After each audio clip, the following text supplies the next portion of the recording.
Apa cerita yang sebenarnya berlaku? Awak pun tak tahu. Dekat-dekat nak subuh semalam, orang telefon teman. Katanya Kuala Limpang dah lebur. Kata apa pasal dah lebur? Kopi dah tenggelam ayu. Jadi telefon kawan, katanya rumah Nan dengan rumah si Lee dekat sungai tu dah tak nampak. Kata dia tinggal bumbung. Kata ini bukan main-main ni. Tak ya, kampung telefon Amran, katakan saya nak pergi. Jadi saya tolak dia dalam pukul 9 tu. Sampai-sampai dekat masjid tu, dia tak ada jalan. Kereta dia dah berabak no, dah ronyok dia masjid. Jadi tak ianya katakan telefon, kalau aku tunggu juga naik kereta tak sampai. Tak ya telefon kata dia tak apa, dia biar tinggal kereta dekat dengan masjid di Jeram, kemudian bagi motosikal. Tak ya naik dia motosikal. Orang rumah pun ada, pini pada belakang tu. Terus lah. Awak apa ni celah-celah lori ngebah tu kan. Sampai ada ke depan betul-betul dekat dengan Dewan Azman Mahalan. Tengok dah habis orang duduk tepi jalan. Rumah dah nampak tenggelam. Jadi tak ya saya pun tongkat motor. Jalan je. Masa tu jalan? Saya berjalan dalam air. Jalan besar tu apa ya? Dah tak boleh lalu dah. Dah kereta penuh. Dia awak jalan tengok ya ada rumah dah. Jadi jalan sampai ke depan nampak sungai kampung tu. Orang penyemban yang dah rentak. Habis pecah. Air daripada kampung Pasyur tu dah masuk ke dalam. Jadi tak ada cara, dia katakan jalan dah putus je. Saya balik belakang, pergi ambil dalam motor balik belakang. Orang rumah tinggal sini. Udah jumpa dengan orang bomba semua tu. Orang bomba tu tak boleh buat apa dia kata dia. Kalau petang ni hujan lagi teruk. Tak ya saya pun pergi ambil motor, start motor. Balik belakang pergi naik pula main ke atas. Ikutlah jalan nak pergi Sahum tu. Orang pilih dekat rumah. Ada rumah yang nak roboh. Masuk pergi sampai ke kampung dalam. Jadi saya rasakan dengan melalui cerita orang kampung tu, ada pernah berlaku opini dulu.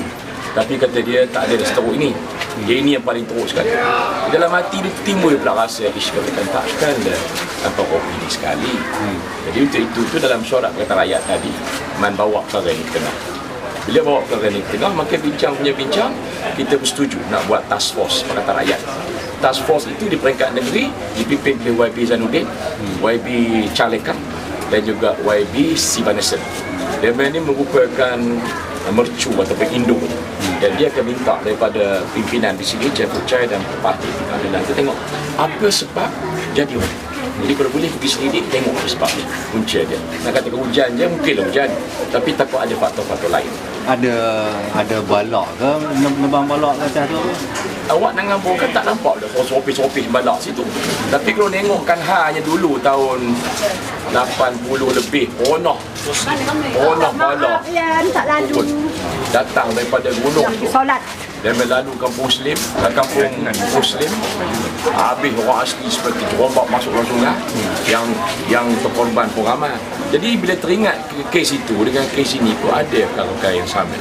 Jadi biarlah kita kaji dulu katakan. Yang ni tak ada lah orang meninggal. Yang ni alhamdulillah tak ada dengar orang sakit-sakit, cedera tak ada. Tak ada kan? Semenjak saya semalam pergi jajak rumah tu, tak ada lah yang ngabarkan dia main ada yang terkorban ke yang jatuh ke terombak, tak ada. Sebab dia masih 4 tua. Tapi rumah yang runtuh ada juga tak? Bukan hanya rumah runtuh, rumah yang dah rebak. Ada sebiji rumah tu dekat dengan Sempang nak pergi Sahum tu. Pertembungan di antara Sungai Kampung dengan Sungai Limpang itu ada satu rumah dah memang nak roboh. Sekarang ni tak tahu dah roboh ke makan. Rumah-rumah lain tu rasa-rasanya yang papan tu nunggu masa je lah. Mana kalau tak dikeringkan air ni dalam masa 2-3 hari ni, maulah dia juga bongkih. Ya. Rumah yang mula-mula awak tengok tu dah bongkih. Jadi risau juga. Jadi itulah jawatan yang dikatakan task force ni akan buat selidik bukan hanya bab ini, tapi mereka juga akan pergi kaji kenapa pula di grade jalan ni dah tak berayun. Hampir 70,000 gamak yang dekat Persia tu sudah kering, tak berayun. Jadi apa sebab, kita juga nak kaji ya, jawatan kuasa task force. Kemudian kita pula dengar cerita di MRSM Kalahulu. MRSM Kalahulu diminta cuti 2 minggu. Dengar khabarnya tangki air tu dah nak roboh. Jadi dah MRSM dah tak ada air. Kebetulan kata berhenti 2 minggu bagi feedback. Dan yang keempat, task force yang akan kaji berkenaan dengan rare earth di Bukit Merah. Jadi ini perkara-perkara yang kita kata musibah. Maka task force ini nak mencari punca musibah. Ya. Selepas ini apa yang ni lepas 2-3 hari ni apa perancangan? Selepas 2-3 hari ini perancangan saya sendirilah, saya beritahu kepada jabatan-jabatan amal, rakan-rakan, kalau boleh pastikan pastikan makanan terjamin. Tempat-tempat dia main nak berak, nak kencing, nak berayun, nak semayang kena ada. Kemudian kalau boleh lerahkan macam mana nak bawa juga budak-budak ni ke sekolah. Walaupun dia dah tak ada baju sekolah, pakaian sekolah tak ada, buku tak ada, tapi cari ruang juga supaya dia boleh ke sekolah. Sama ada daripada pusat pemindahan ini ke sekolah tu pulang lah. Itu yang utama dalam 3-4 hari ni aku nak usahakan. Kalau ada orang luar nak membantu, macam mana dia nak membantu? Saya mengalu-alukan bantuan daripada orang luar, khususnya daripada NGO. Jadi bantuan itu boleh disalurkan kalau yang dalam TV itu akaun apa tu musibah tu. Tapi kalau di sini kita ada akaun Rashid Hussein rasanya.